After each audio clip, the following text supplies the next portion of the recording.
সম্প্রতি ইসকনের ধর্মীয় গুরু চিন্ময় কৃষ্ণ দাসকে গ্রেপ্তারের ঘটনা ভারত বাংলাদেশ সম্পর্কের উত্তেজনা বাড়িয়েছে। জাতীয় পতাকা অবমাননা ও রাষ্ট্রদ্রোহের অভিযোগে তাকে গ্রেপ্তারের পর ক্রমেই উত্তাল হচ্ছে পরিস্থিতি। ফলে প্রশ্ন উঠেছে, ইসকন আসলে কি ধরনের সংগঠন এবং তাদের কার্যক্রম কি?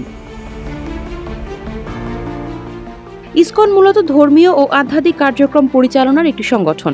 ইসকনের প্রধান কার্যক্রমের মধ্যে রয়েছে মন্দির নির্মাণ, ধর্মীয় উপদেশ দেওয়া, শ্রীমদ ভগবত গীতার প্রচার, ভক্তি কার্যক্রম এবং দাতব্য সংস্থা পরিচালনা। মন্দির রক্ষণাবেক্ষণ এবং আধ্যাত্মিক অনুশীলনের পাশাপাশি সংস্কৃতি চর্চার অংশ হিসেবে যোগব্যায়াম ও শিক্ষামূলক প্রোগ্রাম করে থাকে এই সংগঠনটি।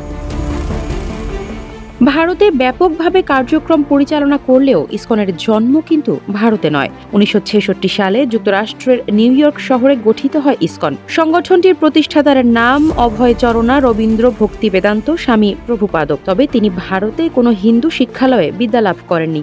তিনি লেখাপড়া করেছেন খ্রিস্টানদের চার্চে।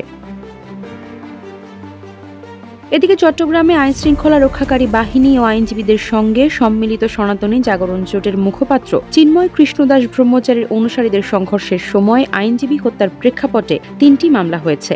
3 জনকে গ্রেপ্তার করা হয়েছে। সিসিটিভির ফুটেজ দেখে 6 জনকে শনাক্ত করা গেছে যারা এ ঘটনার সঙ্গে সম্পৃক্ত ছিলেন। হাইকোর্টে বৃহস্পতিবার এসব তথ্য জানিয়েছে রাষ্ট্রপক্ষ। বিচারপতি ফারাহ মাহবুব ও বিচারপতি দেবাশিস রায় চৌধুরীর সমন্বয়ে গঠিত হাইকোর্ট বেঞ্চে এ তথ্য জানান deputy attorney general Mohammad Asaduddin. এক পর্যায়ে হাইকোর্ট বলেন, তারা শুনে আশ্বস্ত হয়েছেন যে সরকার সর্বোচ্চ অগ্রাধিকার দিয়ে কাজ করছে, কর্তৃপক্ষের তৎপরতা যেন জারি থাকে।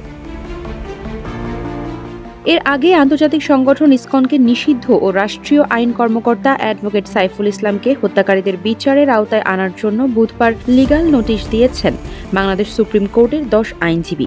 এদিন ইসকন কি ধরনের সংগঠন, এই সংগঠনের রেজিস্ট্রেশন আছে কিনা, কারা এই সংগঠনের সঙ্গে জড়িত, তাদের বিষয়ে সরকার কোনো পদক্ষেপ নিয়েছে কিনা তা জানতে চান হাইকোর্ট। অ্যাটর্নি জেনারেল মোহাম্মদ আসাদুজ্জামানকে এ তথ্য আদালতে জানাতে বলা হয়।